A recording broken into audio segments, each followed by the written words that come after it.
Krishna Krishna Hare Hare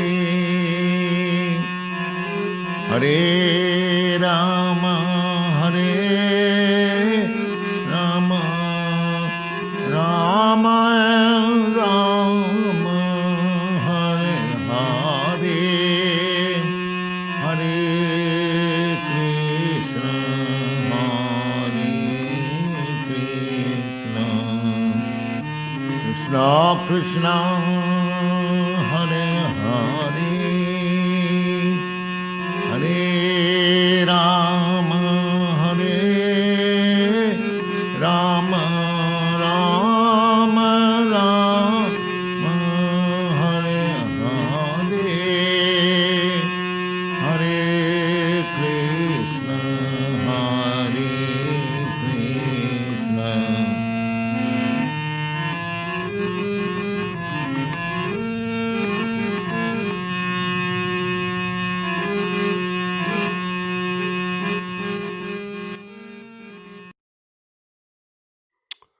Hare Krishna, glories to Srila Prabhupada.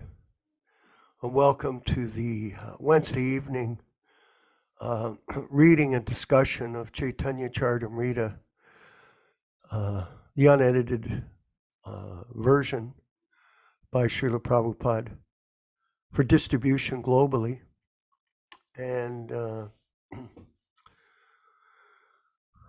we have been conducting these classes for over 2 years, I think up to 2 years now, as part of our campaign to preach and present the philosophy to other people. Social media is one way of presenting the philosophy to others. There's also personal activity that we carry on in our local areas to introduce Krishna consciousness to other people.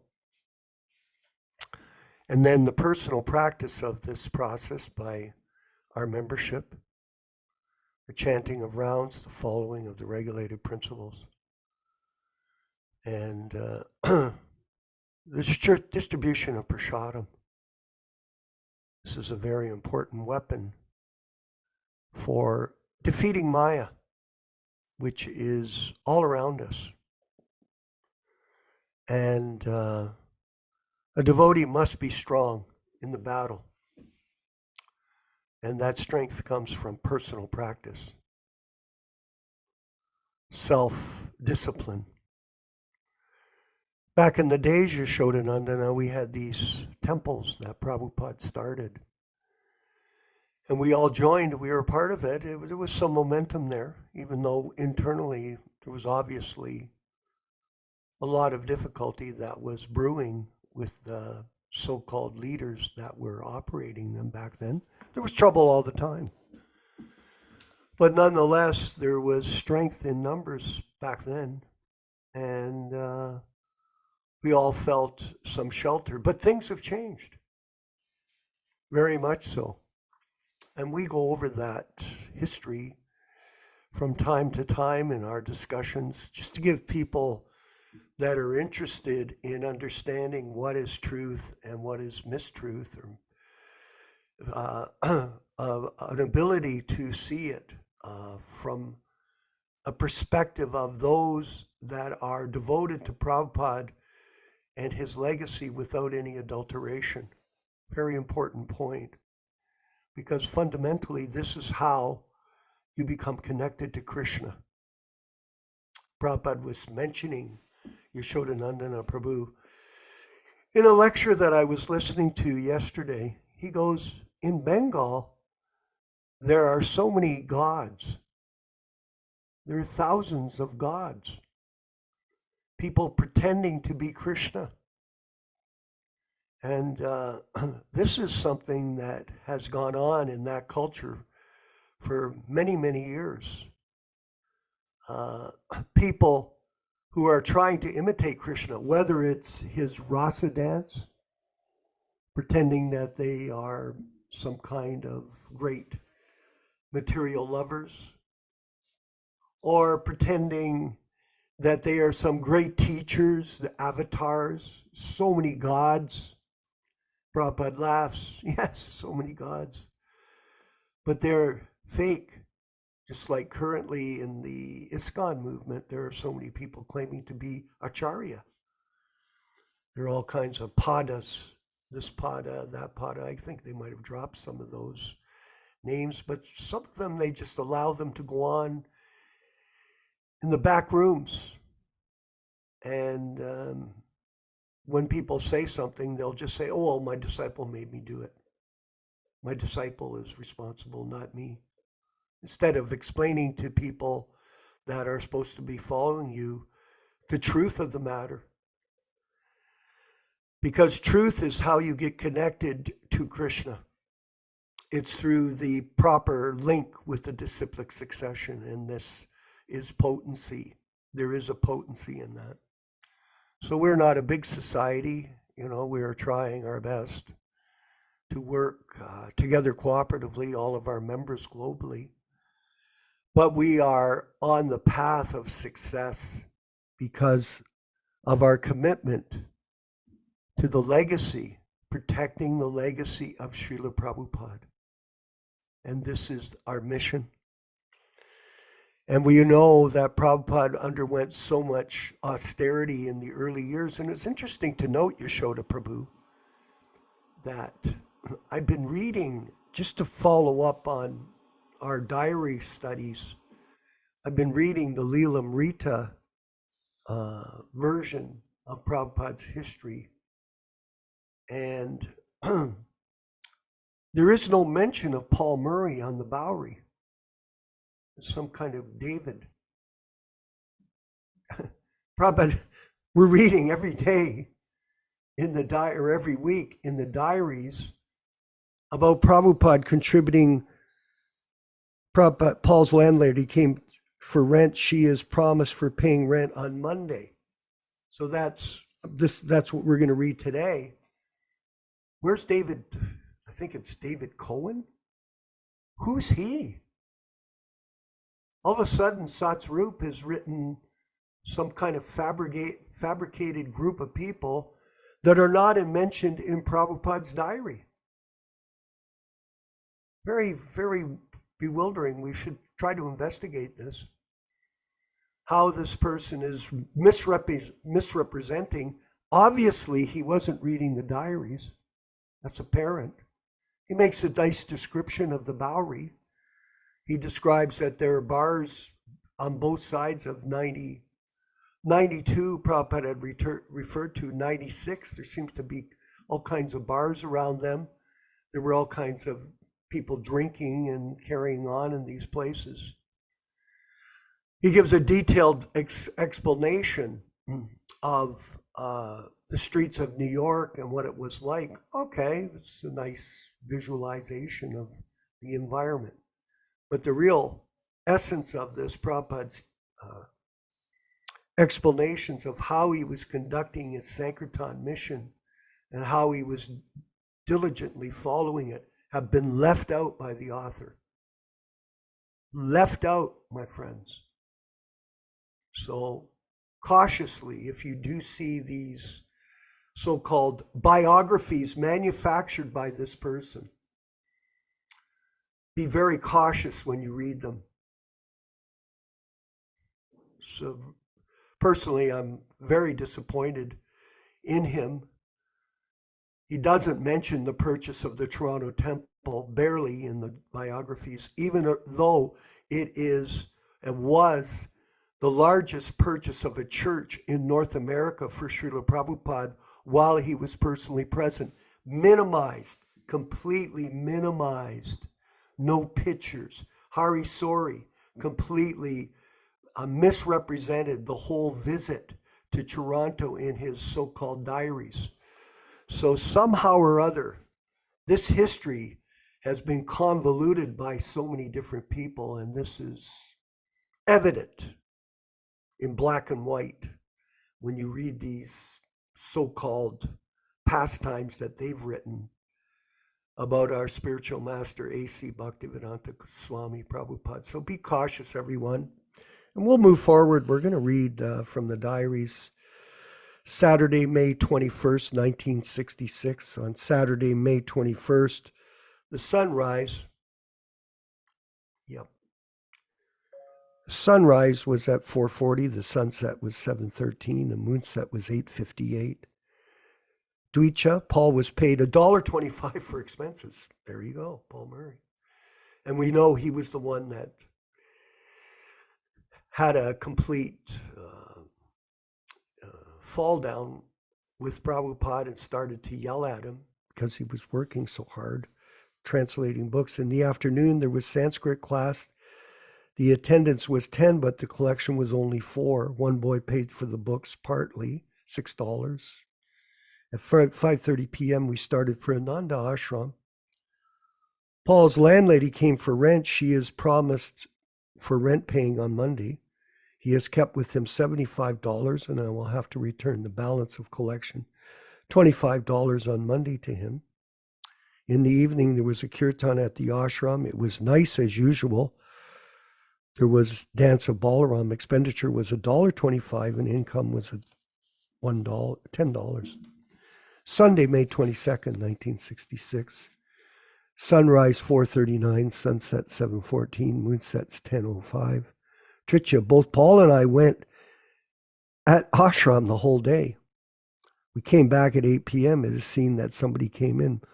Paul says the door was open, there was an electric table lamp on, and later on it was found that on paper they had left one note with a chalk as blessed, it is mysterious. And later it was found that $75 was kept in Paul's drawer is taken away. I think the situation not safe. We have to arrange for safety, otherwise it is risky to remain here. The ashram paid $10 for our going there, so there was no expenditure. So another robbery at the Bowery. So Prabhupada's having trouble finding safety. Monday, the 23rd of May, sunrise 4:39, sunset 7:15, moonsets 11:03. Chaturi, Paul paid $4 for expenditure and $25 for paying rents, etc. In the evening, there was a meeting and the contribution was $8. And the attendance was about 11 ladies and a gentleman. On Tuesday, May 24th, sunrise was 4:38 a.m. Sunset 7:16 p.m. Moonset 11:51. Panchami. Today, Paul was paid $2 for expenditures. 2 letters posted, one to Sherbert and the other to Cambridge University Press. So you can see this could be very disturbing for Prabhupada to be living in a place where there was very little security. That's normal, especially from a foreign land and not being able to trust these people. Sunrise 4:37 a.m. on Wednesday, May 25th. Sunset 7:17 p.m. Moonsets or Shastis. Today, Paul was paid for expenditure $2. In the evening, there was a meeting. The attendance was about 18 heads. The contribution was $11.75. After the meeting, there was consultations about incorporation of the International Society for Krishna Consciousness. So Prabhupada's using that specific name here. Thursday, May 26th, sunrise 4:36 a.m., sunset 7:18 p.m., moonset 03:32. Saptami, today I went to Dr. Mishra to dine with him. The expenditure was subway 30 cents. I think it was 15 cents each way, everyone. Today Paul showed his crazy mind, but he was sorry later on for his breaking in the kirtan performances in the morning service. So see here, Prabhu's constant mention of Paul Murray and no mention in the Prabhupada Leelamrita written by Satsrup. No mention. And is that it pretty much? Did we finish? Yes. So we'll move forward with the hearing and chanting of Chaitanya Charitamrita, given by His Grace Yashodanandana Prabhu, Haribol. And we look forward to the discussion with all of you on this Wednesday evening in 2024 as time marches on. All glories to Srila Prabhupada.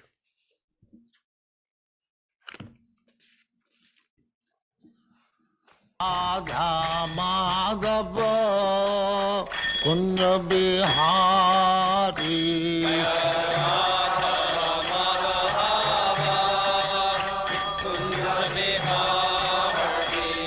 Jaya Radha Madhava Kunja Bihari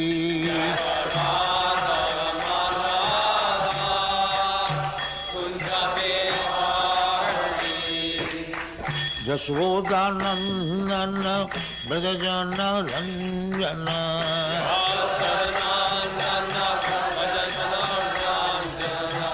Jashodanandana Brajajana Ranjana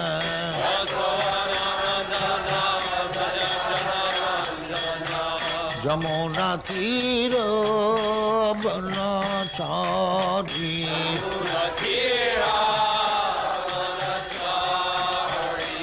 Jamuna Tira Banachari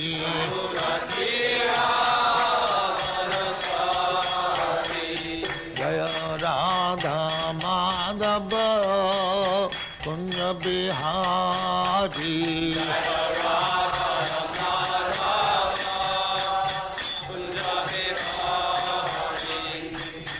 Gopi Jana Vallabha Girivaradhari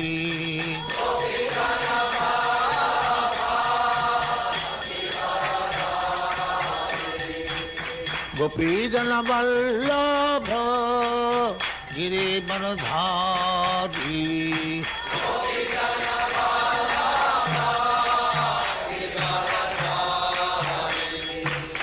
Yashodanandana Brajajana Ranjana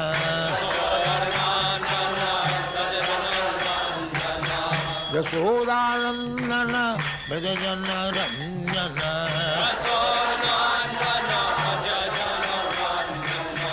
Yamuna Tira Banachari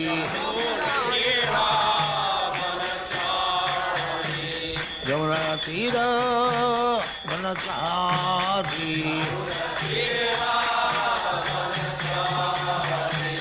Jaya Radha Madhava Kunja Bihari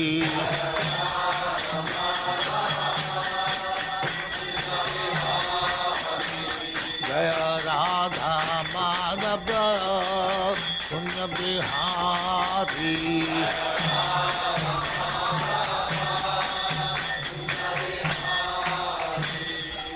Jaya Muspat Paramahansa Parivrajagacharya Sattvaresvara Smadhati Siddhanta Saraswati Goswami Prabhupada ki Jai Ananta Kodi Vaishnavindra ki Jai Ramacharya Shri Haridas Thakur ki Jai Prem se kaho Sri Krishna Chaitanya Prabhu Nityananda Shri Advaita Gadadhar Shivasari Gaur Bhaktamani ki Jai Shri Shri Radha Krishna Mokh Gopinath Sam Khand Radha Khand Giri Godhan ki Jai Vrindavan Dham ki Jai Navadvip Dham ki Jai Ganga Mai की जाए जमुना माई की जाए गुरु द्वारका धाम की जाए स्वामी तो भक्तविंद की जाए और ग्लोरी टू द स्मृति और glory to the Smriti thank you very much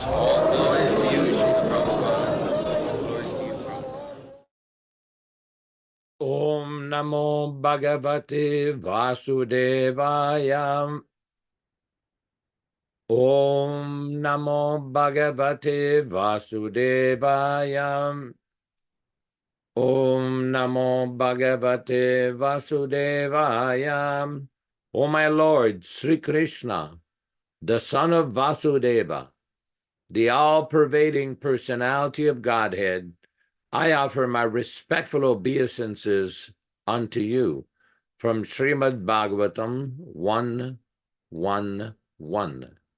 Narayanam namaskrityam Narayanam namaskrityam Naram cheva narottamam Naram cheva narottamam Devim saraswatim vyasam Devim saraswatim vyasam Tato jayam mudirayat Tato jayam mudirayat. One should utter the means of conquest, Srimad Bhagavatam, after offering respectful obeisances, 1, to the personality of Godhead, Narayana, 2, to the Narayana Rishi, who is the supermost human being, 3, to the Mother Saraswati, the goddess of learning, then 4, to Srila Vyasadeva, the author, from Srimad Bhagavatam 1-4. Welcome everyone to this reading and discussion on Sri Chaitanya Charitamrita. Before we begin the class itself, we will be reciting a few verses from the Adi Lila of Chaitanya Charitamrita, chapter 1, from text 18, which describes the benefit and result of hearing this message of Sri Chaitanya Charitamrita. Text number 18. Jai Jai Sri Chaitanya Jai Nityanandam Jaya Dvaita Chandra Jaya Gaura Bhakta Vrinda. Glory to Sri Chaitanya and Nityananda. Glory to Advaita Chandra, and glory to all the devotees of Sri Gaura, Lord Chaitanya. Text number 19. Etin Thakur Gaudiya ke Karya Chena Yatmasat Etinera Charana Vandan Tire Morenat.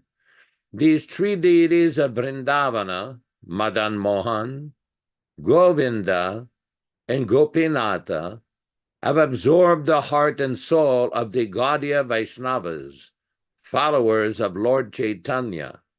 I worship their lotus feet, for they are the lords of my heart. Text number 20. Grantera Rambikari Mangala Charana Guru Vaishnav Bhagavan Tinera Smarana. In the beginning of this narration, simply by remembering the spiritual master, the devotees of the Lord, and the personality of Godhead, I have invoked their benedictions. Text 21.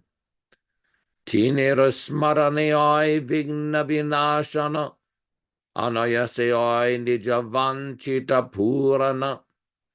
Such remembrance destroys all difficulties and very easily enables one to fulfill his own desires. Text 22. Se mangala charanai trivida prakar vastu nirdesha shirvada namaskaram. The invocation involved 3 processes: defining the objective, offering benedictions, and offering obeisances. There are many lectures which Srila Prabhupada gave where he describes the glory and the transcendental position of this exalted literature. Today we will read a very brief lecture on Bhagavad Gita that was given in Melbourne, Australia on June 25th, 1974. June 25th, 1974. This is a lecture on Bhagavad Gita, chapter 13, text number 22. Chapter 13, text number 22. Srila Prabhupada explains, so if we read the Vedic literature and you get full knowledge, and the essence of Vedic literature is Srimad Bhagavatam, and the Bhagavad Gita is the preliminary study of Srimad Bhagavatam, ABCD. This Bhagavad Gita is the ABCD of knowledge. This is entrance examination, matriculation, examination, school leaving examination. And Srimad Bhagavatam is graduate. When you become graduate in spiritual knowledge, then you can understand Srimad Bhagavatam. And when you have passed your bachelor degree, then you are postgraduate. That study is Sri Chaitanya Charitamrita. So we've got 3 different status of reading capacity. We have got already 20 books, so don't waste your time. Try to understand what is Krishna and what is spiritual life by reading these books. Everything is explained there. We will proceed to the reading. Today we are reading from Adi Lila, chapter 4, from text number 202. All synonyms, translations, and purports by His Divine Grace, A.C. Bhaktivedanta Swami Prabhupada, founder Acharya of the International Society for Krishna Consciousness, also known as the Krishna Consciousness Movement. Text 202. Anga stambarambam uttungayantam premanandam dharuka nabhyanandat kamsaratera vijane yena sakshad akshodiyan antaraya vyadayi. Anga of the limbs. Stambadharambam, the beginning of stupefaction. Uttunga yantam, which was causing him to reach. Prema anandam, the joy of love. Dharukaha, Dharuka, the Lord's chariot driver. Na, not. Abhyanandat, welcomed. Kamsaharate, of Lord Krishna, the enemy of Kamsa. Vijane, in fanning with chamara fan. Yena, by which. Sakshat, clearly. Akshodiyan, greater. Antarayaha, obstacle. Vyadayi, has been created. Translation. Sri Dharuka did not relish his ecstatic feelings of love, for they caused his limbs to become stunned and thus obstructed his service of fanning Lord Krishna. Purport. This verse is from Bhakti Rasamrita Sindhu 3.262. Text 203. Govinda Preksha Nakshepi Bashpurpura Vivarshinam Ucheranindananandam Aravinda Vilochana. Govinda, of Lord Govinda. Prekshana, the seeing. Akshepi, hindering. Bashpapura, group of tears. Abhivarshinam, which caused to rain. Uchai, powerfully. Anindat, condemn. Anandam, the bliss. Aravinda Vilochana, the lotus-eyed Radharani. Translation. The lotus-eyed Radharani powerfully condemned the ecstatic love that caused a flow of tears that hindered her sight of Govinda. Purport. This verse is also from Bhakti Rasamrita Sindhu 2.354. Text 204. Ara Shuddha Bhakta Krishna Prema Seva Vine Svasukarata Salokyadi Nakare Grahane. Ara, and Shuddha Bhakta, the pure devotee. Krishna Prema, out of love for Lord Krishna. Seva, service. Vine, without. Svasuka Artha, for the purpose of one's own pleasure. Salokya Adi, the 5 types of liberation, beginning from Salokya, residing on the same spiritual planet as the Lord. Nakare, do not do. Grahane, acceptance. Translation.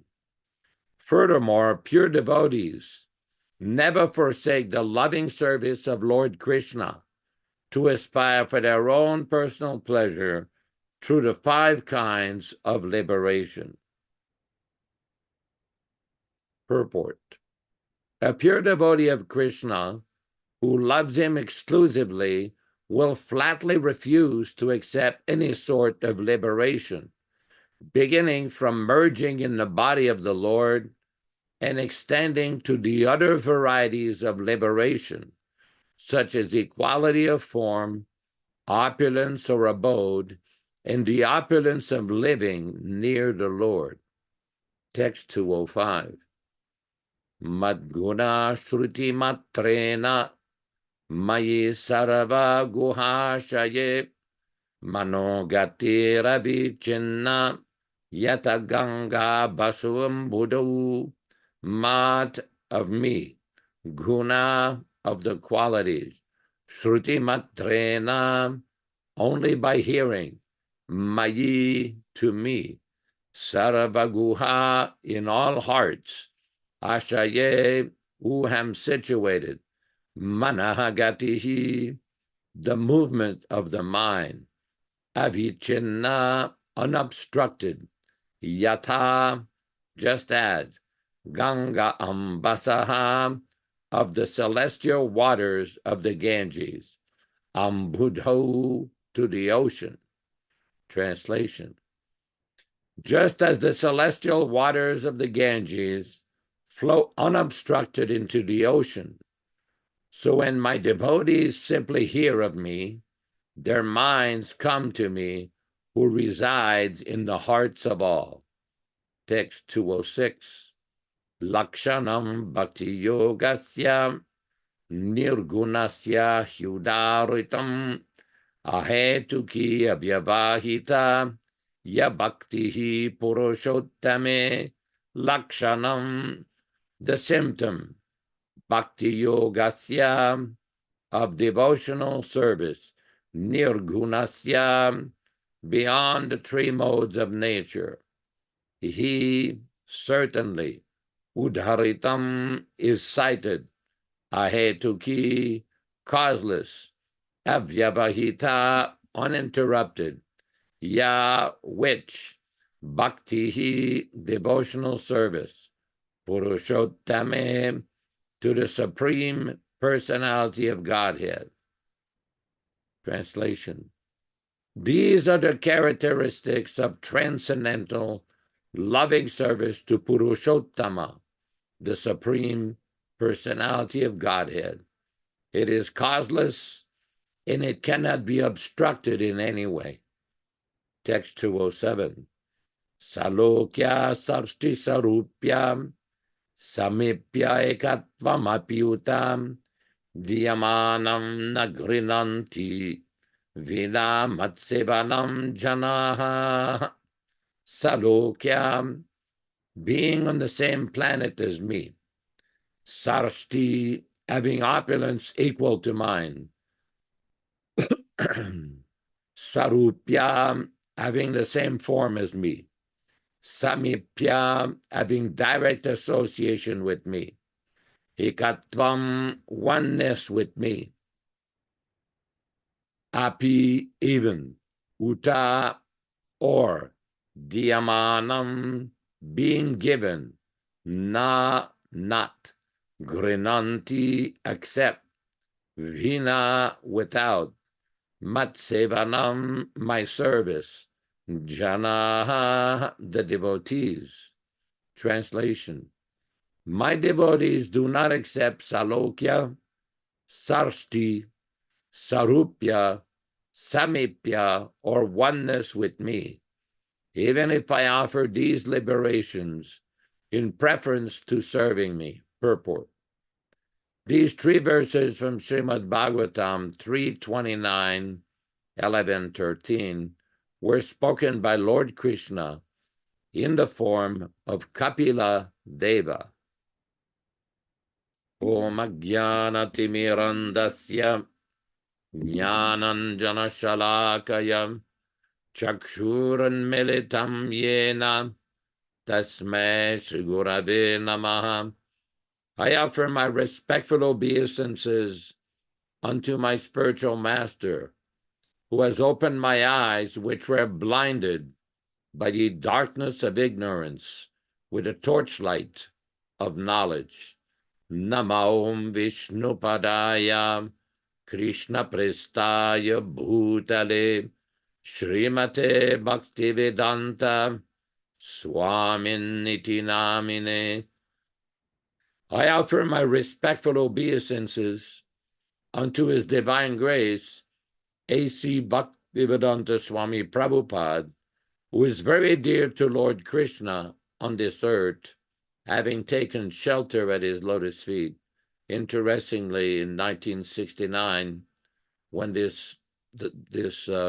translation of this verse came out, the word Bhutale was translated as on this earth. Namaste Saraswate Deve Gauravani Pracharine Nirvishesha Shunyavadi Paschatya Deshatarine. Our respectful obeisances are unto you, O spiritual master, servant of Bhaktisiddhanta Saraswati Goswami.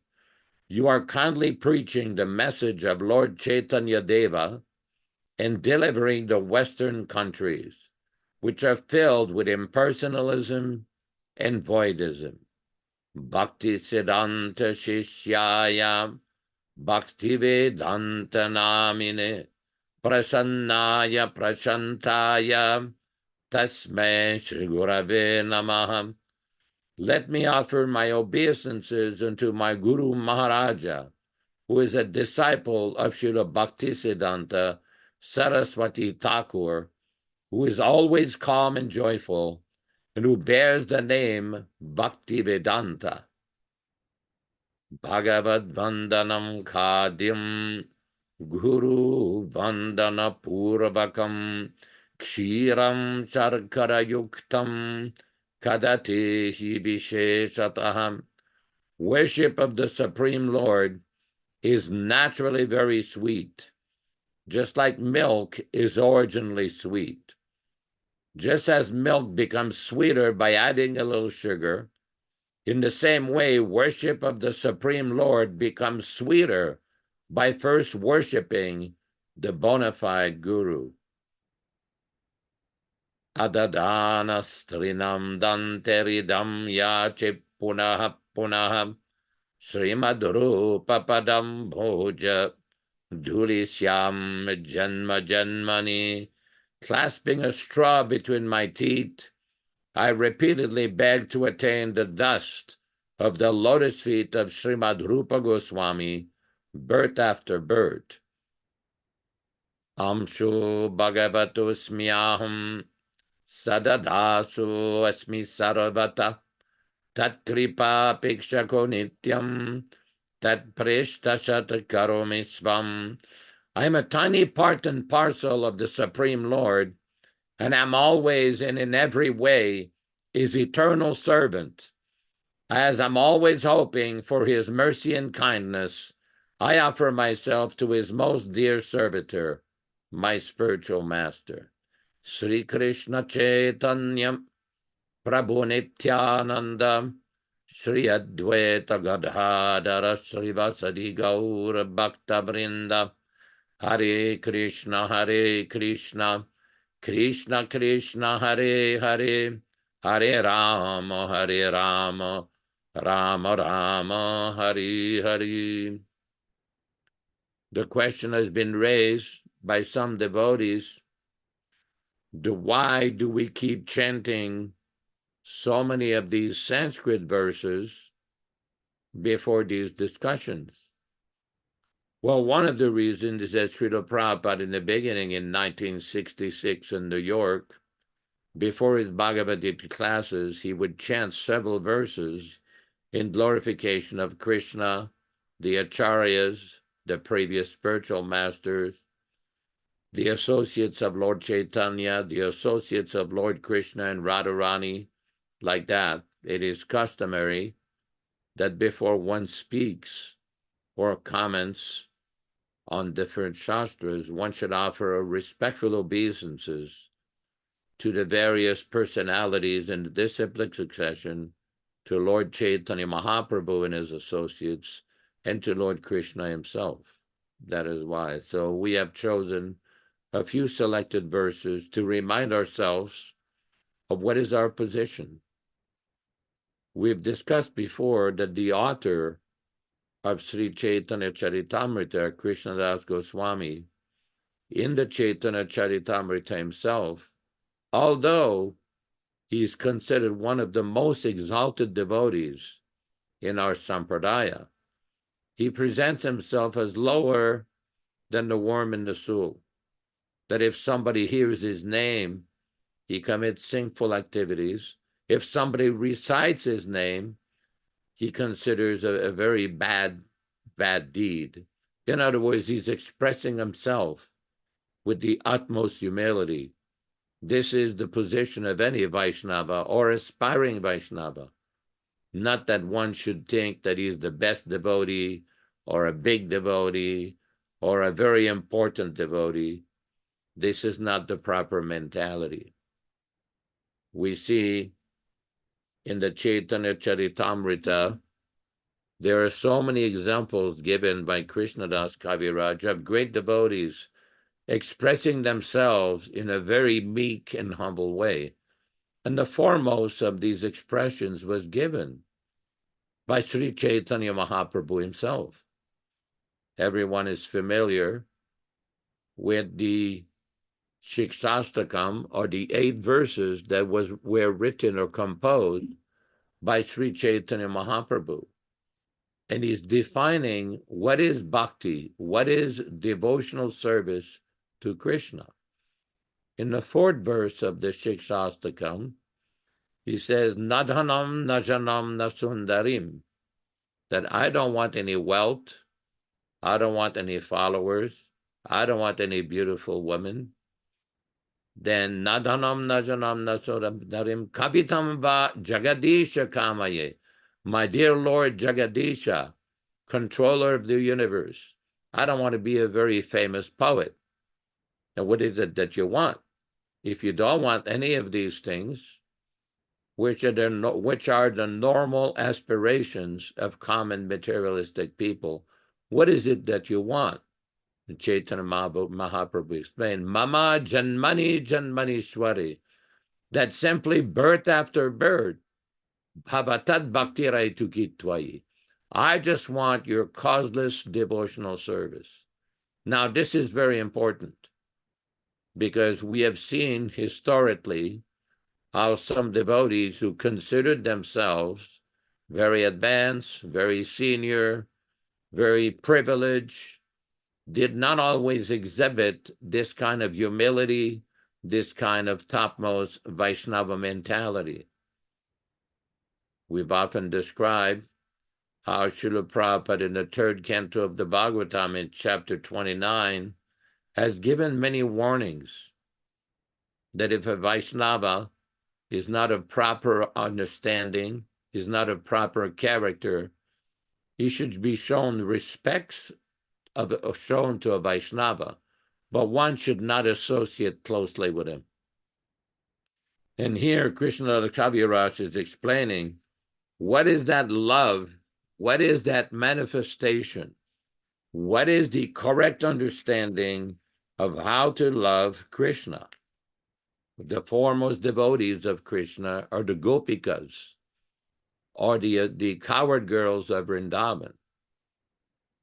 Krishnadas Kaviraj is praising here the intense devotion of these devotees, and he's explaining the 5 different kinds of liberation in purport to text number 204 Srila Prabhupada explains, a pure devotee of Krishna who loves him exclusively will flatly refuse to accept any sort of liberation, beginning from merging in the body of the Lord and extending to the other varieties of liberation, such as equality of form, opulence or abode, and the opulence of living near the Lord. Now, this is a very important point, because we see in the Bhakti Rasamrita Sindhu, or the Nectar of Devotion, how Rupa Goswami explains that when he was a pure devotee, all the different kinds of liberation are ready to serve him. All of these various opulences described here are ready to assist him. But a pure devotee doesn't want that. What does he want? We see in text 205 a nice description. Just as the celestial water of the Ganges flow unobstructed into the ocean, so when my devotees simply hear of me, their minds come to me, who resides in the hearts of all. We had many devotees had the opportunity to associate with Jayananda. Jayananda Prabhu was a very special devotee. Everyone knows that Prabhupada considered him a pure devotee. But the reason he was like this is because of his service attitude. Unalloyed service attitude. Simply concentrating on service without personal gratification, without personal consideration, he sacrificed. Interestingly, the first time we met Jayananda in 1971 at the Rathayatra site in San Francisco, we met him, and just before that time, another devotee had come who eventually became one of very book distributor in the society. His name was Yogesh Chandra. And Yogesh Chandra at that time was driving a taxi, and we met him, and he had an amazing attitude. And he told us, do you know who is here? And we said, no, who's here? He says, Jayananda is building the carts just one block away. Let's go see him. So we went to see Jayananda. And Jayananda, very humbly, he was in his, overalls and shirt and dirty hands, building the carts with some devotees. And when he saw us, he offered his obeisances, and he pulled out a few dollars out of his pocket. He says, well, nobody has taken prasadam here. Can you go to the store, get a bag of chips and some sour cream, and we're going to offer it to Prabhupada and Lord Chaitanya? And we looked at him like, wow. So we went to the store. There was a Safeway store very close by.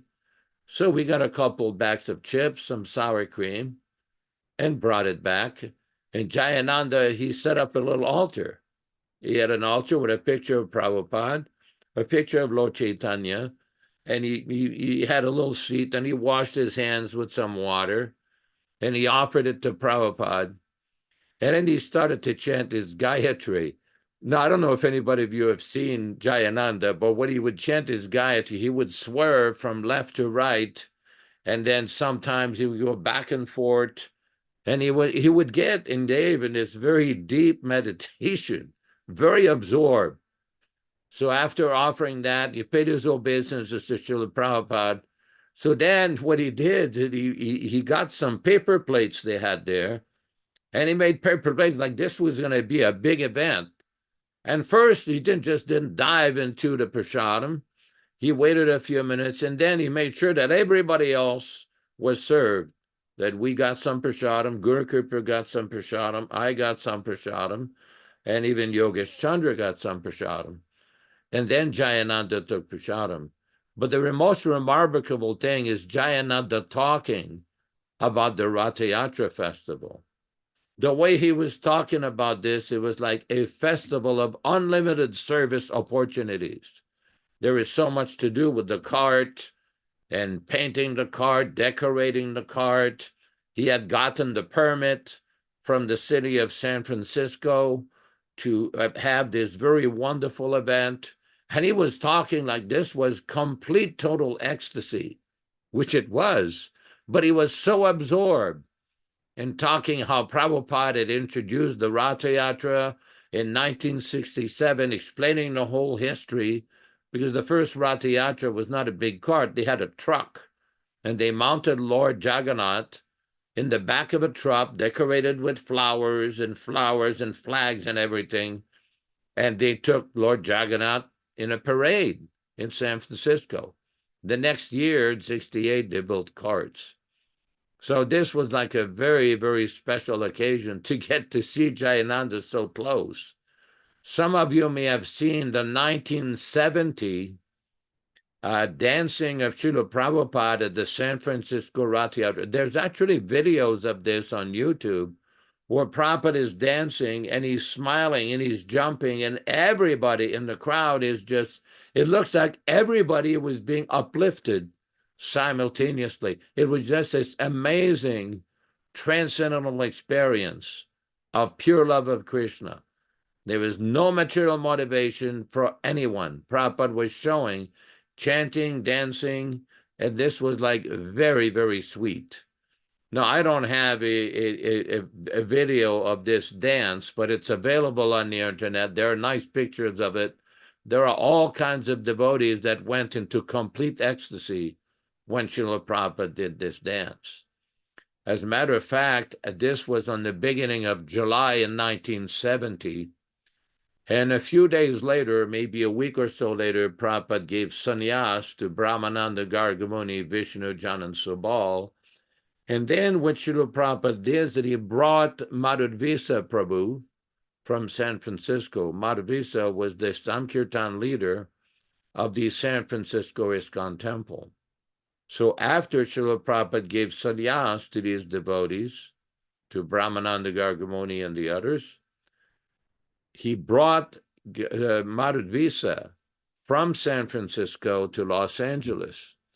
What was interesting is that we had the pretty unique opportunity to be very close to Prabhupada's Vyasasana after the ceremony. And Srila Prabhupada got down from his Vyasasana. This was in the old temple room in Los Angeles, where Prabhupada's Vyasasana was in one end of the room and the deities were completely at the other end.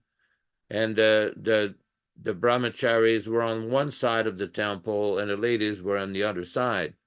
So at the end of the kirtan, after Madhudvisa had been giving sannyas by Srila Prabhupada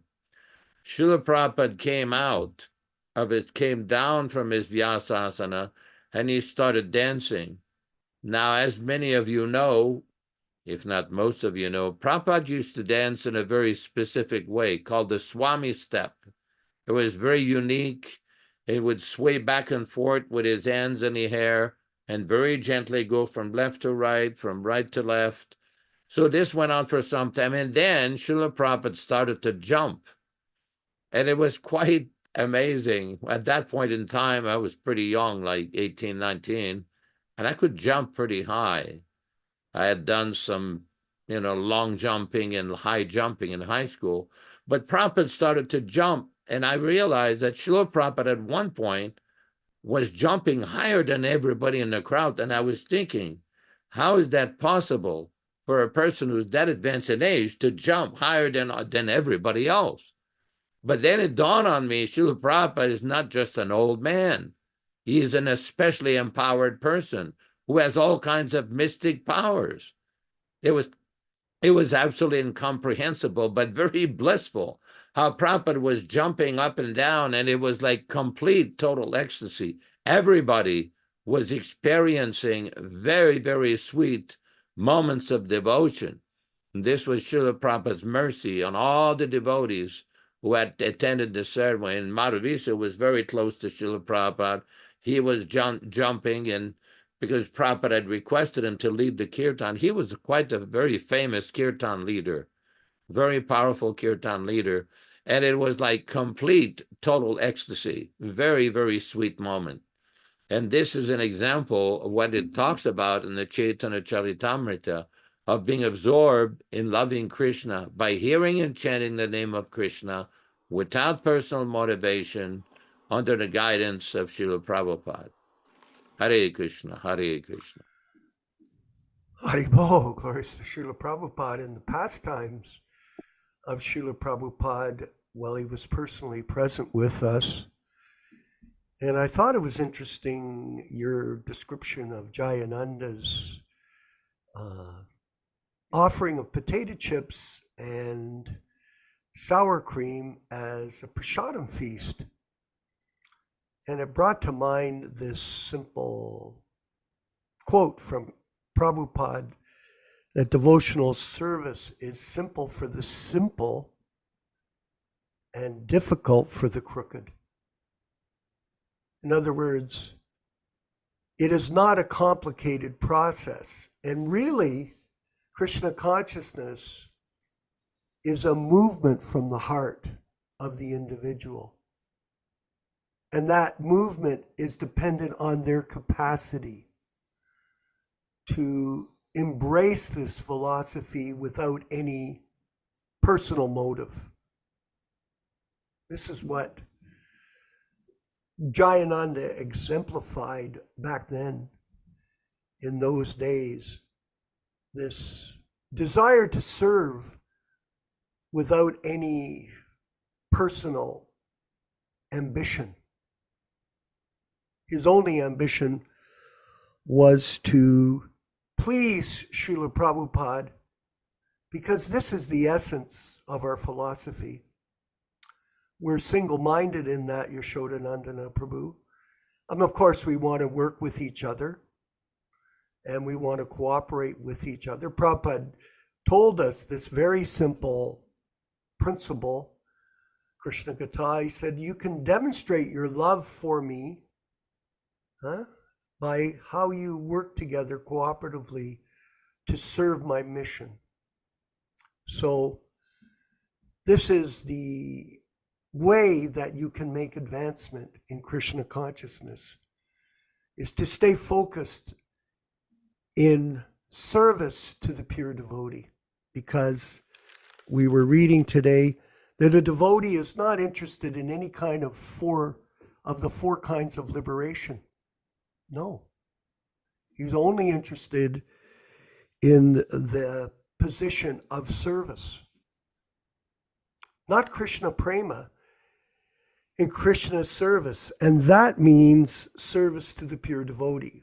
Krishna says in the Nectar of Devotion, he who says he is my devotee is not my devotee, but he who is the devotee of my devotee, he is my devotee. And this is the key to understanding this philosophy. The key, the secret. And what is the right mentality of a devotee? The devotee has no personal motive, like I said. And Yashodanandana Prabhu and I were discussing earlier this week. I posted a purport from Anchalila in Chaitanya Charitamrita. I posted it, on our PDA site. And it was interesting to note how eager people are to get information which is truthful. And within one day, I posted it yesterday morning, and this is a media where we're not addicted to social media. We're simply engaging social media to the best of our ability in any way that we can to serve Prabhupada's message. But we've had 2,500 views in one day. And I thought that Yashoda said he likes me to read forward, because I'm reading forward in the Chaitanya Charitamrita, just about finished the entire 17 volumes.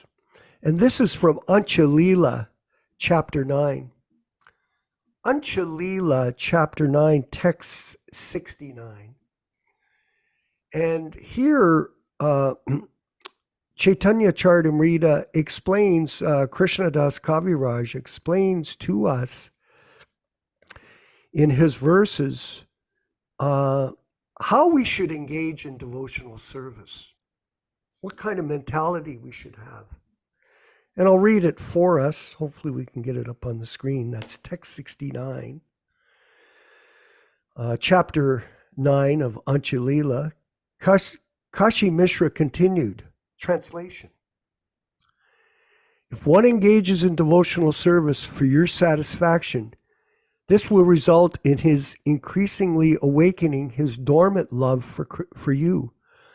But if one engages in your devotional service for material purposes, he should be considered number one fool. Interesting. Purport. Srila Bhaktisiddhanta Saraswati Thakur comments that there are many materialistic persons who become preachers, gurus, religionists, or philosophers only for the sake of maintaining a high standard of living and sense gratification for themselves and their families. Now, someone could say, well, how come you're reading this? It seems like you're trying to direct the conversation in a particular way. All we're doing is explaining the philosophy according to Prabhupada's purports. Sometimes they adopt the dress of a sannyasi or preacher. They train some of their family members as lawyers and continually seek help from a high court to acquire riches on the plea of maintaining temples. Although such persons may call themselves preachers, live in Vrindavan or Navadvip, and also print many religious books, it is all for the same purpose, namely to earn a living to maintain their wives and children. They may also professionally recite the Bhagavatam or other scriptures, worshiping the deity in the temple and initiate disciples. Sounds something like we know all about, everyone? Making a show of devotional paraphernalia, they may also collect money, Neil Sharma, from the public and use it to cure the disease of some family members or near relative. Cure the disease. Spend millions and millions of dollars. That's going on. Sometimes they become Babaji or collect money on the plea of worshiping the poor, whom they call Daridra Narayan, or for social or political upliftment. Yes, that goes on as well. Thus, they spread a network of business schemes to collect money for sense gratification by cheating people in public who have no knowledge of pure devotional service. Not like Jayananda. Such cheaters cannot understand that by offering devotional service to the Supreme Personality of Godhead, one can be elevated to a position of eternal servitude to the Lord. And this is even greater than the position of Brahma and other demigods. Unfortunately, fools have no understanding of the perpetual pleasure of devotional service. So here Prabhupada's giving us very deep insight into the qualifications of pure devotee. Yashodanandana, Prabhu, further, if you could comment. Very important point that's being raised here. I just want to read a few, maybe a short paragraph from the Chaitanya Charitamrita, Madhya Lila, chapter 12, text 135.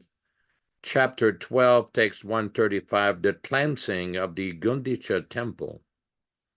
Srila Prabhupada explains in the purport, by his practical example, Sri Chaitanya Mahaprabhu has shown that all the grains of sand must be picked up thoroughly and thrown outside. Sri Chaitanya Mahaprabhu also cleansed the outside of the temple, fearing that the grains of sand would again come within.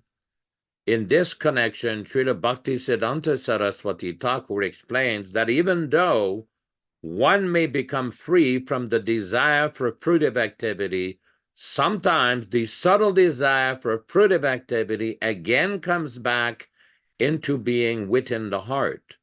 One often thinks of conducting business to improve devotional activity, but the contamination is so strong that it may later develop into misunderstanding, described as kutinati, fault-finding, and pratishta asha, the desire for name and fame and for high position, jiva himsa, envy of other living entities, nisidachara, accepting things forbidden in the Shastra, kama, desire for material gains, and puja, hankering for popularity. The word kutinati means duplicity. As an example, one may attempt to imitate Srila Haridas Thakura by living in a solitary place. One's real desire may be for name and fame. In other words, one thinks that fools will accept one to be as good as Haridas Thakur just because one lives in a solitary place. These are all material desires. A neophyte devotee is certain to be attacked by other material desires as well, women and money. In this way, the heart is again filled with dirty things and becomes harder and harder, like that of a materialist. And here's the punchline. Gradually, one desires to become a reputed devotee or an avatar incarnation. So this is a very important point here, because we have seen in the history of the Krishna consciousness movement, this taken place so many times with devotees who were doing nice service in the physical presence, the manifested presence of the Acharya. But then these various problems develop. This is very important to recognize these things. We're not pointing the fingers at any one individual or group of individuals. We're just reading from Prabhupada. And because we see sometimes people becomes too absorbed in trying to become popular or an avatar. Very important point. Hare Krishna. Your microphone. Yeah. Haribo, is it working? Yes, it is. Yes, it is. Okay. It's very important to note that Prabhupada's books were changed by people that he described as third-class persons. Where's the authority when a third-class person changes the book of the Acharya due to whimsical behavior? This is a serious, Krishna Katha, as you know, a very serious distortion of truth, and cannot be tolerated by devotees that are committed to this simple service of protecting Prabhupada's legacy. So that is why we're here in these programs, to hear this wonderful philosophy and become inspired. Just like Yashoda was speaking about the Rath Yatra in 1970, how ecstatic everyone was. It was amazing. And just think about it, Krishna Katha. Prabhupada started in 65. Now we're in 66. He's in May, and he just got robbed again in $75 taken out of that place in the Bowery. There was no real record of what was going on, as Vincott pointed out. It was this Leela Rita thing was done, and maybe should be edited properly now that the diaries have been revealed. But that's for them to do. But just see, within 3 more years, like Prabhupada came to Expo 67, I believe, Yashoda, that's where you first saw Prabhupada, 67, 68, 69, and 70.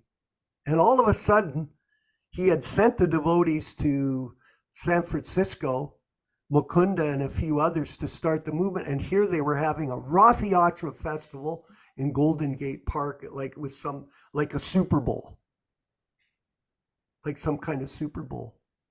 So this was a demonstration how the truth can be expanded by the mercy of Lord Chaitanya through the empowered devotees, and especially in this case, Srila Prabhupada's position as the pure devotee of Lord Chaitanya.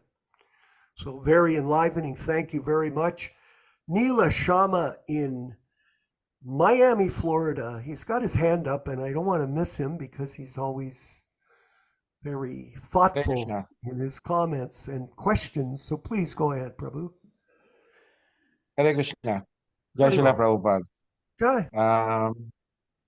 Several comments I would like to do. The first step Please. was the Leela Amrita, which you were talking about, and the incongruencies of the Leela Amrita.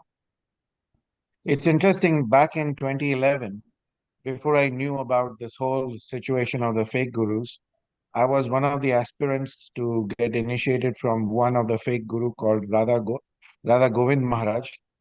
He speaks mostly in Hindi, Oh, and he resides in Vrindavan. And whenever he speaks, a lot of the Indian population, especially the Hindi-speaking population, likes to listen to him. His diction is very good. And I was sitting with him, and these were his words. This is what an ISKCON guru is talking about another ISKCON guru, the author of Prabhupada's Leela Amrita. He says, how can you call this Prabhupada's Leela Amrita? ये आप कैसे कह सकते हो? He's telling me. He says, ये लीला नहीं है. When you say Leela means what? Leela means a very pleasurable pastimes. In fact, this was Prabhupada's struggle. We are seeing him struggling. Struggling for what? Not for his personal gains. Struggling for us so that he can communicate these messages, this transcendental message in the form of these books and translations to us so that we can profit out of it. You are constantly, Vishwakarma Prabhu, talking about his diaries and the perils which he's going through. He is finding this, like today's reading itself, he's finding this place very, very unsafe. And he's trying to look for a more safe place. Now imagine Vrindavan in the 70s or in the 60s, where you don't hear these kinds of robberies and stuff like that. Why is Prabhupada facing these kinds of discomforts? It's only for us. So it is actually a sangharsh. This is what he would say. Sangharsh means struggle. So labeling it as Prabhupada's Leela Amrita itself is wrong. And for me, I refuse to listen or read or follow anything which is coming out from fake gurus, because some way or the other down the road, you would see that there is some manipulation, there is some distortion of facts. And it is worth investigating as to why this has not happened. And and the second part which I wanted to talk about is Yashodanandan Prabhu's question, or answering the question as to why we are saying the Sanskrit prayers. If you notice, before any transcendental pastime is discussed about Krishna, excuse me, there is always some prayers or some kirtanda. yeah. Why is it so? The reason is scientific. If you look at cymatics, cymatics is a study of sound vibrations on the physical realm, on the physical body, the physical mind, the physical brain. So when we come from a world which is fully materialistic, and we try to settle down and listen to Srila Prabhupada's lecture, or listen to even this discussion, Mm-hmm. these sound vibrations which emanate from the Sanskrit platform will settle your mind, make your mind more receptive to this transcendental message, leaving Exactly. behind your materialistic ego, your materialistic tendencies, trying to suppress them at least temporarily so that you can focus and this message can reach your heart and you always remember it. So this is one of the scientific reasons why if you go to any ISKCON temple, any other temple, whether ISKCON or not, they'll always have a small little kirtan or at least prayers to modulate your mind. So that is the second part. And the third part, which I had a question with Yashanandan Prabhu is that Prabhupada has said that real transcendental service begins after liberation. Mm. Real transcendental service starts after liberation. So when a devotee refuses any of these liberations, is he shying away from this particular service, which is real service, or does he want to maintain himself on the material platform?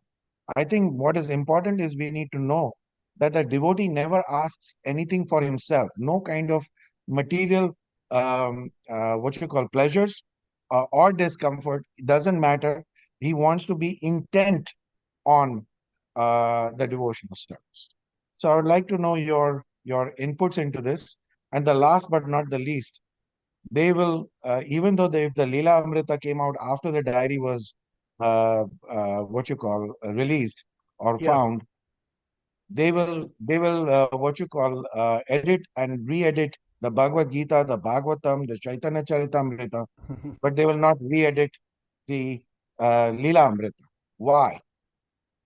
Why? No, because it's coming from a pure devotee. Who is the pure devotee here? Or should we say purer? So I'll leave that conjecture to you guys. Hare Krishna, Prabhuji. Very well spoken. Let's move forward. Yashoda can speak, and then we'll get Dharma Bhavana and Krishna Katha to share their insights as well. Yashoda, please.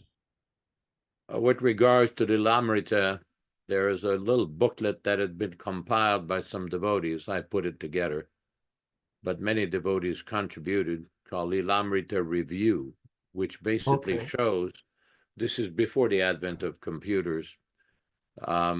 It basically shows there are so many explanations of Srila Prabhupada's emotions and devotional feelings that were not accurate. If anybody wants to get a copy of it, send me an email or contact Venkat and I'll make sure you get a copy. But I'd like to give some time to some of the devotees here.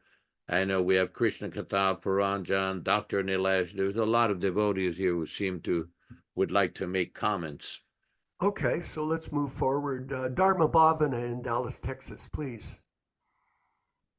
Oh, Hare Krishna, thank you. Just a couple of comments. I think for devotees who are attending the Zoom classes, I mean, many years ago, I went to the KrishnaConsciousNessMovement.com website, and I started reading some of the articles, especially about the Lila Amrita, and I was just amazed. It was so well written. It helped a lot of understanding, and I think from the Prabhupada Disciples Association, it's helping a lot the situation that helping devotees around the world come closer to that mutual kind of cooperation where the Prabhupada disciples can really start loving each other and having a little more kind of understanding of what our purpose should be and how we can work together. And I was just thinking for some younger devotees, they may have the question, how come so many of us in the late 1970s, 80s, or 90s, didn't seem to do very much or couldn't figure things out. And just reflecting back, besides having to struggle to work to support the families and kind of stay away from the temple activities, we would also read the Lila Amrita. I must have read it, 3 or 4 or 5 times, and I didn't know until later that I was being contaminated by what's being written there. You just don't know about this unless someone more intelligent points it out. So thank you for pointing these things out. And anyway, it's a very wonderful class today. I just wanted to kind of mention a couple of things. A lot of devotees were struggling to support their families, and we really couldn't even think about what's going on. The books were being edited and changed, and we didn't know. It took a long time to figure these things out. And most of us, like me, I'm just kind of slow about this stuff. Thank you. Well, there is a master plan and Krishna is in charge of the whole pastime. This right from the appearance of Lord Chaitanya up to 2024. And all of us have to figure out how we want to fit in, how we want to be a positive part of the Sankirtan mission and help protect Prabhupada's legacy. Krishna Katha in California as well. Maybe you could make a few comments on today's class.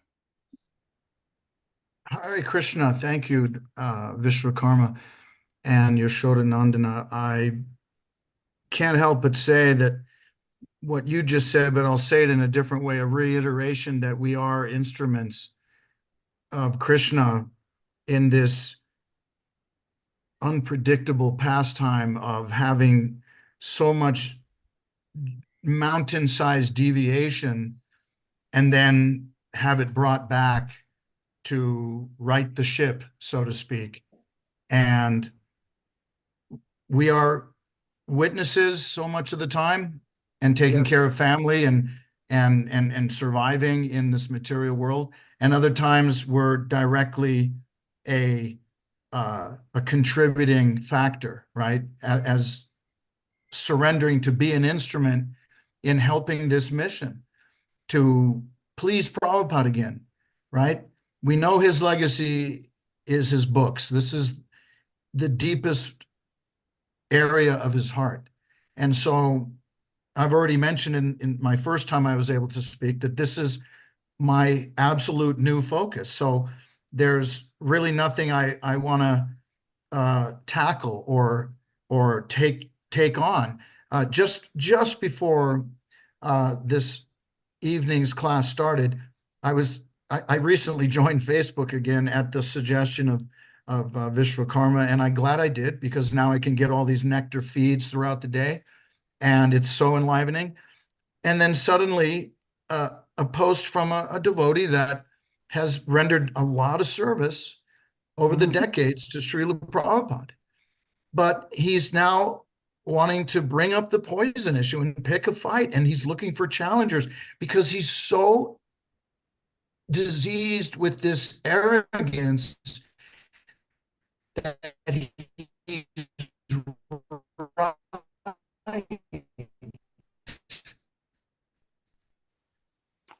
Try to adjust your microphone, Prabhu.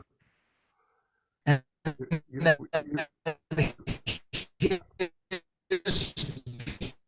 Losing sound.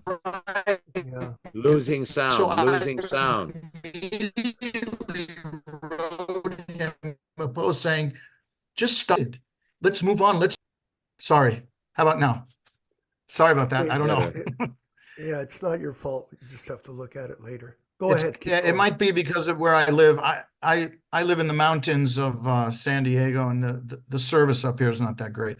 But the point, though, that I'm making, if you can hear me, is there are so many devotees, disciples of Prabhupada, like this Maheshwar, that isn't focused on pleasing Prabhupada. He's focused on his own agenda, his Yeah. own personal fight, which is really probably the most ridiculous waste of time there is, because it's a go nowhere topic, right? We were talking earlier today, it's a moot issue, but he wants to fight. So my focus is to bring as many people to the PDA that are serious, that want to fully engage in pleasing Prabhupada again. And I can't think of any topic and any subject and any service important than bringing Then this. Okay.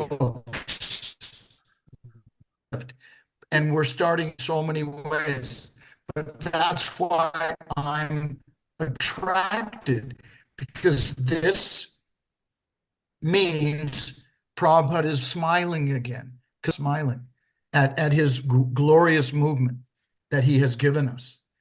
He's saddened by it. So thank you for letting me speak. I appreciate everything you have all done for me and for my family, because even my family is noticing that I'm suddenly a much more positive person to be around. Yes. So Thank my you. family appreciates.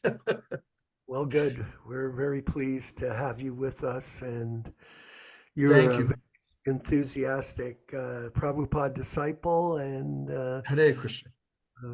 we're looking forward to future work. And I wanted to mention that the recent Peacock film on New Vrindavan is on social media right now. some people are saying, well, how come you're bringing this up? Well, because there are millions and millions of people watching that particular miniseries on the ISKCON group from the past, and the director of that particular series is being interviewed by the biggest podcaster in the world, Joe Rogan, who has hundreds of millions of followers. So Hare Krishna, the topic of Hare Krishna is out there. It's not something that's really sticking. No one's coming up to me in the grocery store and going, oh, by the way, I see you with your head shaved. You're a Hare Krishna. It's not really like that, but we should be at least aware of the fact that these topics are being discussed, and that's why we discuss them here. And we have someone who participated in that Peacock film presentation, just so you know, on the call today, Mr. Paranjana Tim Lee, who was very much involved, along with you, Krishna Kata, in that story. And as we know, the unfortunate murder of Sulochan and the culprits that were convicted in the courts of law for that conspiracy to murder. And maybe he could share a few, there's this picture he's just done. Here's a few, maybe he could share a few points to us today at the meeting. Hi, Bill, can you hear me? Yes, we Oh, do. yeah. This is a little thing I'm working on now. Little picture here. Okay, Jai. good. Quite an artist there, my friend. So, yeah, I want to say a little bit about the Lilamrita. When it Yeah. was done, various devotees began to challenge that the testimony they had given for that book was not accurately made in the book. Yes. So what happened was Satyarup, he fielded a couple of questions, but then all of a sudden his new answer was there was a big fire at Gita Nagari and all the documents are gone. So we can't validate or verify anything now. So this was a very strange thing that I felt very suspicious right away. You mean there was a fire and all the testimony that was made to make this book is now disappeared? So we can't go back and verify any of the statements that people made. And I mean, that was one issue. I mean, other issues were that none of us were consulted.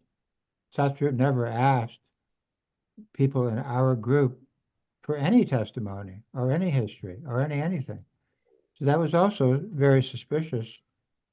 So I think Satyarup fudged a lot of historical facts, and even the people who were in that book supposedly didn't agree that he had portrayed their history accurately, but it was a fudge job. And then all of a sudden the evidence goes missing, which is another fudge job. So I just wanted to mention that because a lot of people don't know the history of that, how that came about. But not long after that, I think just a few years after, Satyarup had made the Lilamrita, he started writing these really wacky journals Yeah. where he said, I'm the guru of pills and I'm the guru of headaches and I'm staying at Howard Johnson, I'm ordering out pizza, I'm watching football. I mean, what? And he's writing all this stuff.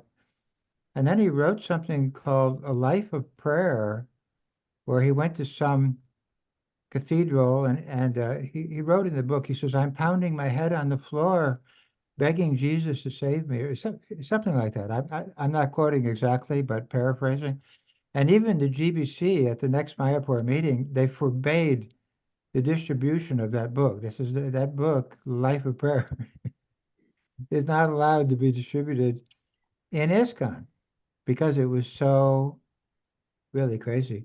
But one interesting thing that happened was Satyrup's secretary came to Berkeley one Yeah. time, And he told me that Satyrup had gone to a psychic to cure his headaches. He was going to all of these doctors and physicians, and he was spending hundreds and thousands of dollars flying all over the world, visiting psychics, going to specialists, and trying this medication and that medication. And he told me he was taking the best, absolutely most expensive medications you can get, which are a lot of psychotropic, what are called psychotropic medications. But he went to see a psychic. I don't remember the name of this famous female psychic in Seattle, and that lady just told him, "Stop! Don't come near me. You are surrounded by a big dark ball of black energy, and I don't want that near me." So I remember this, Prabhuji. I remember. Go ahead. okay, No, yeah. I So just he's remember taken a hearing lot it. of yeah, he's taken a lot of sins. That's what I what I told this the secretary. I said he's taken a lot of sins, and those sins are visible to certain people. And the same thing happened with Jayatirtha. The person who took out Jayatirtha saw a big black dark energy thing around Jayatirtha because they could see, on the subtle plane, uh, what happens. So another interesting thing is that despite all this stuff, there's Satya writing all this wacky stuff for years and years and years. Most of his original publications, like the Lilamrita and little pamphlets that he made, the perfection of chanting or little things like that, they're still being sold all over Yeah, ISKCON. insanity. So don't you know this guy makes his wacky, horrible paintings, and he's had all these headaches. He still has headaches. He even recently said, I was, suffering from headaches and again, so don't they understand this guy is not a person who should be advertised as Krishna's successor? Krishna's successor would be a person who's free of headaches and free of material suffering on so many levels like that. Uh, so it's interesting that ISKCON advertises a person like that as Krishna's successor, despite knowing all of these problems and difficulties that he has, because if they get rid of him, then, they're going to have to answer, well, how come you got rid of one of your gurus, and, that type of thing. So I just thought people would be interested to know. That was the history of the Lilamrita, the so-called Lilamrita. Haribol. Well, thank you very much, and we really appreciate it. I see we've got a bunch of messages here. Yashoda, we're right out of time. It's already 9:35 Eastern time in Canada here, so a lot of people are on schedules, and we do want to stick to them. Shama Sundar, you have an interesting question, and feel free to call us tomorrow or at your convenience tomorrow, yes, and we can discuss your question. I'd like to discuss it with you. And we could table it for another day as well. And Prabhu, Kevin, next time we'll be back on Saturday morning or Sunday morning for Gita class and Chaitanya Bhagavatam, Srimad Bhagavatam class. So lots of opportunity to carry on this dialogue. Very enlivening program today. Very ecstatic. Extremely. Can't agree more. And you know what's great about it? It's all of you providing all of this extra information and bliss and knowledge that we're looking for through the association of Prabhupada disciples. And that is the true representation of this effort that we started some years ago, the Prabhupada Disciples Association. And it's a very exact words used in this particular mission.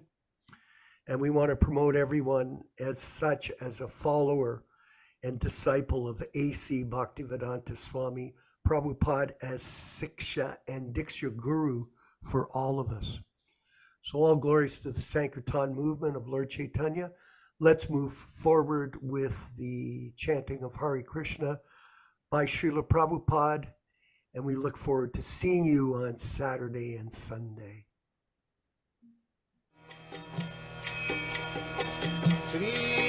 Krishna Chaitanya Prabhu Nityananda Shri Advaita Gadadhar Shivasadi Gaur Bhakta Vrinda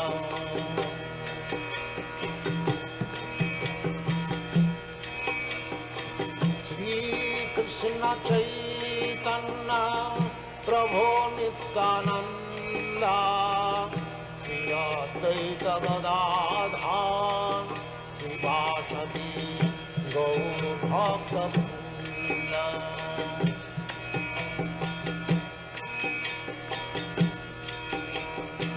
Shri Krishna Chaitanya Prabhu Nityananda Shri Advaita Gadadhar Shivasadi Gaur Bhakta Vrinda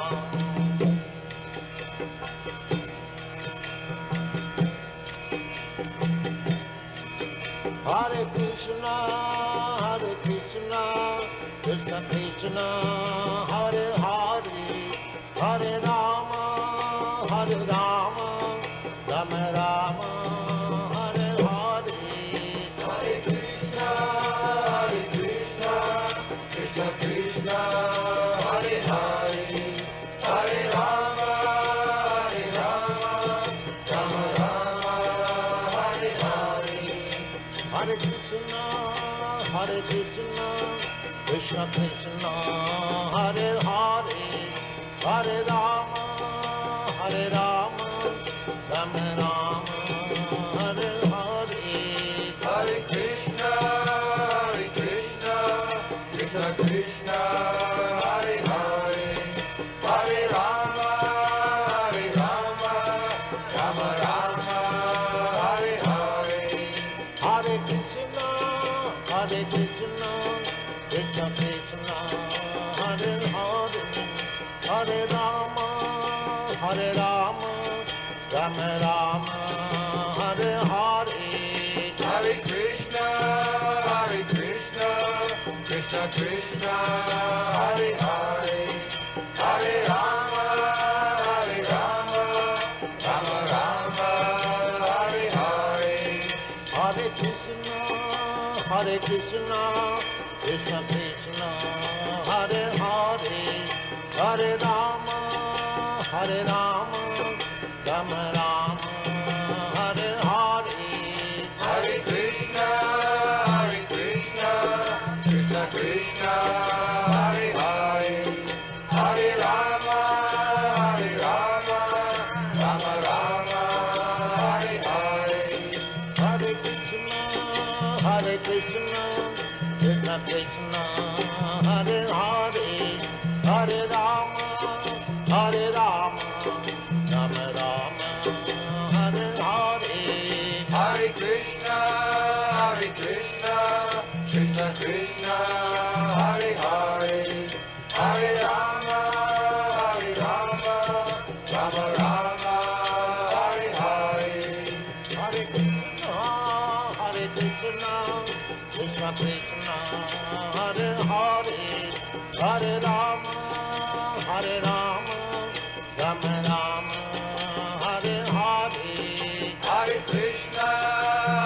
Krishna, Krishna Krishna, Hare Hare, Hare Rama, Rama Rama, Hare Hare. Let us offer our respectful obeisances to all the Vaishnava devotees of the Lord. Vanchakalpa tarubhyascha kripa sindubhya evacha patitanam pavanebhyo Vaishnavibhyo namo namaha. I offer my respectful obeisances unto all the Vaishnava devotees of the Lord, who can fulfill the desires of everyone, just like desire trees, and who are full of compassion for the fallen souls. Thanks everybody for participating. We will see you all on Saturday morning from the Bhagavad Gita class at 7 a.m. Pacific Standard Time, which is 10 a.m. Eastern Time, Canada time. Thank you. Hare Krishna, Hare Krishna. Vandeham Sri Guru Sri Juta Padakamalam Sri Gurum Vaishnava Vangsha Sri Rupam Sagrajatam Sahagana Raghunathannitam Tang Sajivam Sadaitam Savadhutam Parijana Sahitam Krishna Chaitanya